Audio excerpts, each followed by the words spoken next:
Hi అందరికీ నమస్కారం. ఈరోజు నేను మీకు ఫ్రమ్ సీజన్ 2 లోని 7వ ఎపిసోడ్ ని ఎక్స్ప్లెయిన్ చేయబోతున్నాను. ఇంకా డైరెక్ట్ గా కథలోకి వెళ్లే ముందు మీరు గనక మన ఛానల్ కి ఫస్ట్ టైం వస్తే సబ్స్క్రైబ్ చేసి బెల్ ఐకాన్ ప్రెస్ చేయండి. ఇంకా డైరెక్ట్ గా కథలోకి వెళ్తే ఈ స్టోరీ స్టార్టింగ్ లోనే మన కథలో హీరో, ఆ తర్వాత హీరో వాళ్ళ అసిస్టెంట్, మిగతా కొంతమంది ఏంటంటే బయట చనిపోయి పడిపోయి ఉన్న ఆ దెయ్యం దగ్గరికి వెళ్తారనమాట. వెళ్ళిన తర్వాత హీరో ఏమంటాడంటే ఈ శవాన్ని ఏం చేద్దాం మనం అని చెప్పేసి అంటాడు. అదే సమయంలో హీరో వాళ్ళ అసిస్టెంట్ ఏమంటాడంటే దీన్ని కాల్ చేద్దామని చెప్పేసి అంటాడు. కాకపోతే హీరో ఏమంటాడంటే దీన్ని కాల్ చేయొద్దు, దీని మీద మనం రీసెర్చ్ చేద్దాము, అసలు ఈ దెయ్యం ఏంటి, దీని పరిస్థితి ఏంటి, మనం ఇక్కడి నుంచి తప్పించుకునే మార్గం ఏమైనా దొరుకుతుందని చెప్పేసి అంటాడు. దాంతో హీరో వాళ్ళ అసిస్టెంట్ ఏమంటాడంటే ఏం మాట్లాడుతున్నారండి మీరు, మళ్ళీ ఏదో ఒకటి జరిగి ఊర్లో ఉన్న వాళ్ళందరూ చనిపోతే ఏంటి పరిస్థితి అని చెప్పేసి అంటంతో పక్కనే ఉన్న క్రిస్టి ఏమంటుందంటే లేదు లేదు రీసెర్చ్ చేస్తేనే బాగుంటుంది, మనకి ఏదో ఒకటి క్లూ దొరుకుతుంది కదా, మనం ఇక్కడి నుంచి తప్పించుకొని పారిపోవచ్చు అని చెప్పేసి అంటంతో అక్కడ ఉన్న మిగతా వాళ్ళు కూడా ఆలోచిస్తూ ఉంటారు. సర్లే అని చెప్పేసి అందరూ ఒక నిర్ణయం తీసుకొని ఆ శవాన్ని లోపల తీసుకెళ్దాం అనుకుంటారు. అంతేకాకుండా ఈ శవాన్ని లోపల తీసుకెళ్లి రీసెర్చ్ చేస్తున్న విషయం ఊర్లో ఎవరికి తెలియకూడదని చెప్పేసి అక్కడ ఉన్న వాళ్ళందరూ అనుకుంటారు. ఆ తర్వాత శవాన్ని లోపల తీసుకెళ్తారు. ఇదిలో ఉంటే మరోవైపు జిమ్ము వాళ్ళ ఇంటిని చూపిస్తారు. జిమ్ము వాళ్ళ కొడుకు ఈతన్ ఏమంటాడంటే నేను విక్టర్ని కలుస్తానని చెప్పేసి అంటాడు. కాకపోతే జిమ్ ఏమంటాడంటే నువ్వు అతను కలవడానికి వీల్లేదు, మాట్లాడటానికి వీల్లేదు అని చెప్పేసి అంటాడు. దాంతో పక్కనే ఉన్న జెసికా ఏమంటుందంటే ఏమైందండి మీకు, ఇలా కాదని చెప్పేసి ఈతన్తో ఏమంటుందంటే నువ్వు విక్టర్ని ఎప్పుడైనా కలవచ్చు, కాకపోతే వెళ్ళేటప్పుడు మీ అక్కని తీసుకుని వెళ్ళని చెప్పేసి అంటంతో ఈతను కూడా థ్యాంక్ యూ అమ్మా అని చెప్పేసి జూలిని తీసుకుని వెళ్తాడు. అలా వెళ్ళిన తర్వాత జిమ్ ఏంటంటే జెసికాని తిడతాడు అనమాట.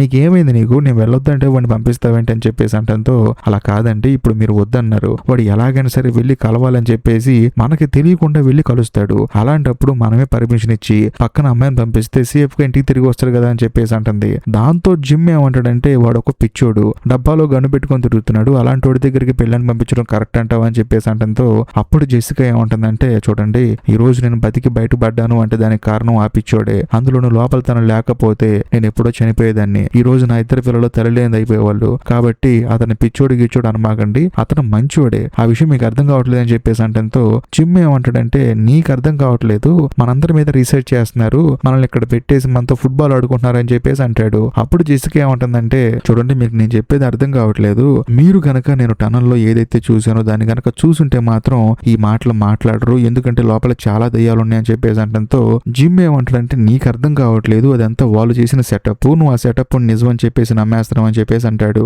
దాంతో జెసికా కోపం వచ్చేసి సరేనండి మన మీద రీసెర్చ్ చేస్తున్నారు, మనందరం ఇక్కడ ట్రాప్ అయిపోయాము, మరి ఇక్కడ నుంచి బయటకు వెళ్ళాలి అని చెప్పేసి చాలా మంది ట్రై చేశారు కదా, ఎంత మంది ట్రై చేసినా మళ్ళీ ఇదే రోడ్లోకి ఎందుకు వస్తున్నారు, ఏం వాళ్ళకి మనుషులు కనిపించట్లేదు, రోడ్లు కనిపించట్లేదా, అన్ని కనిపిస్తున్నాయి కదా, మరి ఎందుకు మళ్ళీ ఇక్కడికి వస్తున్నారని చెప్పేసి అంటంతో జిమ్ దగ్గర జెసికా వేసిన క్వశ్చన్ కి ఆన్సర్ ఉండదు అనమాట. దాంతో తాను సైలెంట్ గా ఉంటాడు. ఆ తర్వాత జెసికా అక్కడి నుంచి వెళ్ళిపోతుంది.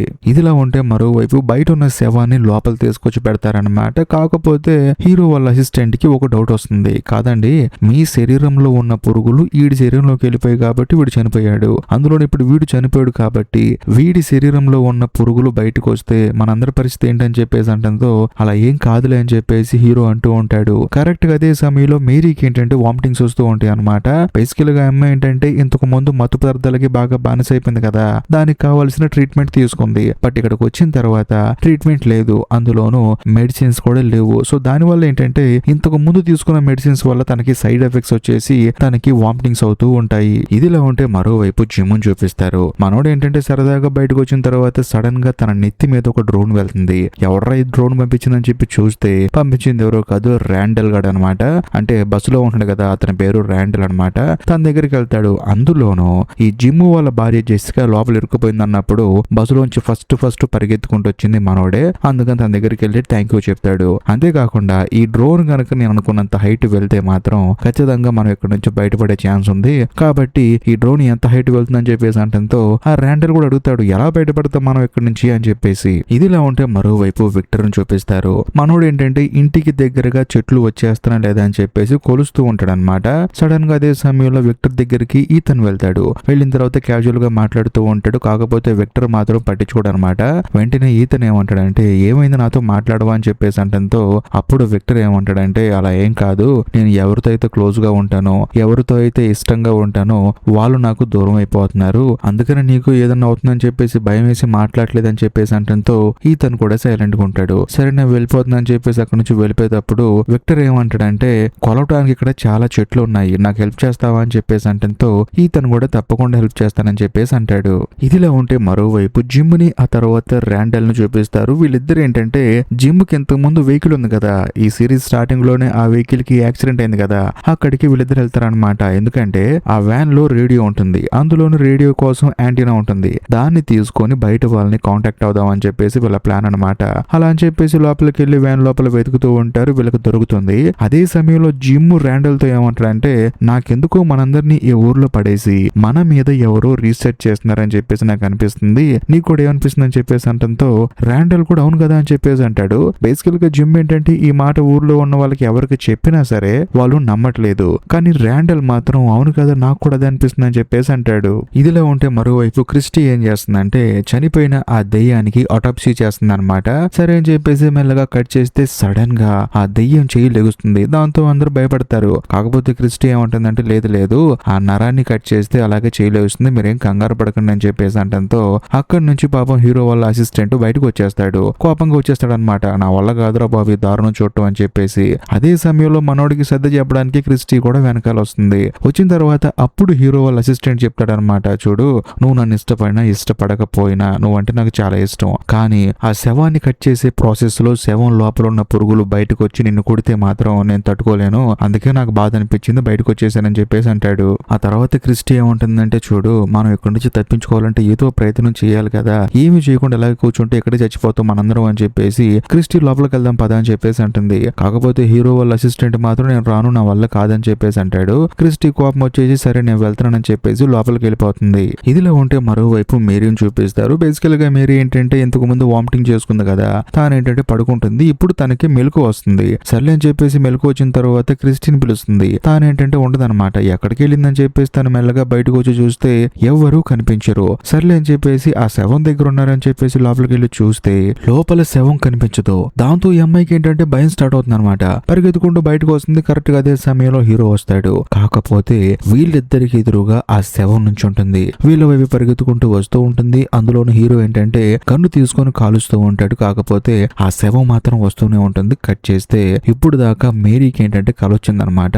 బేసికల్ గా ఈ అమ్మాయికి కూడా హాలూసినేషన్ స్టార్ట్ అయిపోయింది. హీరోకి ఎలాగైతే హాలూసినేషన్ వస్తుందో ఈ అమ్మాయికి కూడా అలాగే స్టార్ట్ అయిపోయింది. ఇదిలా ఉంటే మరోవైపు ఫాతిమాని చూపిస్తారు. బేసికల్ గా ఫాతిమా ఏంటంటే కాలనీ హౌస్ లీడర్ ని మీట్ అవుతుంది అనమాట. మీట్ అయిన తర్వాత తను గర్భవతి అన్న సంగతి చెప్తుంది. దాంతో ఆవిడ ఎంతగానో ఆనందపడుతుంది అనమాట. ఏంటమ్మా ఇంత గుడ్ న్యూస్ చెప్పావు అని చెప్పేసి. కాకపోతే ఫాతిమా మాత్రం బాధపడుతూ ఉంటుంది. ఏంటమ్మా అలా ఉన్నావు అని చెప్పేసి అంటంతో తాను అసలు విషయం చెప్తుంది అనమాట.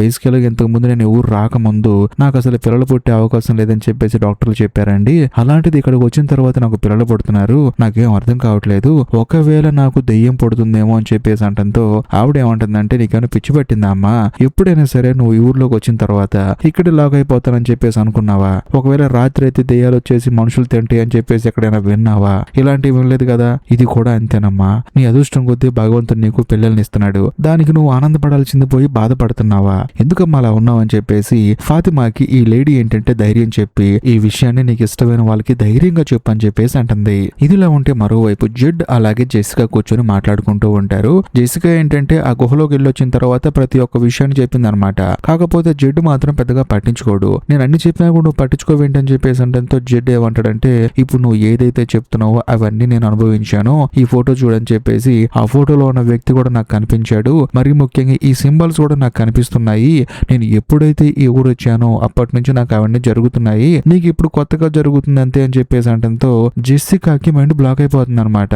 ఏదైతే సింబల్ జెడ్ చూస్తున్నాడో అదే సింబల్ నేను గుహలో చూశానని చెప్పేసి అంటంతో మనోడు కూడా షాక్ అయిపోతాడు, ఏంటి గుహలో చూసావా అని చెప్పేసి. ఇదిలా ఉంటే మరోవైపు మన కథలో హీరో ఆ తర్వాత క్రిస్టీ మిగతా వాళ్ళందరూ కలిసి ఆ బాడీకి అటాప్సీ చేస్తూ ఉంటారనమాట. శరీర భాగాలు కట్ చేస్తే మామూలు మనిషి శరీర భాగాలు ఎలాగ ఉంటాయో అలాగే ఉంటాయి. అందులోనూ క్రిస్టీ నోట్ చేసేది ఏంటంటే ఆ దెయ్యం శరీరంలో ఒక్క చుక్క కూడా రక్తం లేదు. బేసికల్ గా క్రిస్టీ ఏమనుకుంటుందంటే ఆ శరీరంలో ఉన్న రక్తాన్ని తీసుకొని దాని మీద మనం రీసెర్చ్ చేసి ఇక్కడ నుంచి బయటపడొచ్చు అని చెప్పేసి అనుకుంది. కాకపోతే ఆ దెయ్యం శరీరంలో ఒక్క చుక్క రక్తం కూడా లేదు. కాకపోతే ఎల్లో కలర్ లో ఒక లిక్విడ్ మాత్రం లైట్ గా బయటకు వచ్చేస్తూ ఉంటుంది. సో దాంతో క్రిస్టీ ఏమంటుందంటే మొత్తం మీద దీని మీద మనం రీసెర్చ్ చేసి ఎలాగైనా సరే ఇక్కడ నుంచి బయటపడొచ్చు అని చెప్పేసి అనుకుంటుంది. ఆ తర్వాత ఇది విన్న తర్వాత హీరో అలాగే హీరో వాళ్ళ అసిస్టెంట్ కూడా ఎంతగానో ఆనందపడతారు. మొత్తానికి మనం బయటపడే మార్గం కొంచెం దగ్గర పడింది అని చెప్పేసి. ఇదిలా ఉంటే మరోవైపు మరోవైపు ఎల్గిన్ ఏం చేస్తాడంటే జూలీతో సరదాగా మాట్లాడుతూ ఉంటాడు, తాను కూడా మాట్లాడుతూ ఉంటుంది. అప్పుడు ఎల్గిన్ ఏంటంటే ఇలా దెయ్యం చనిపోయింది,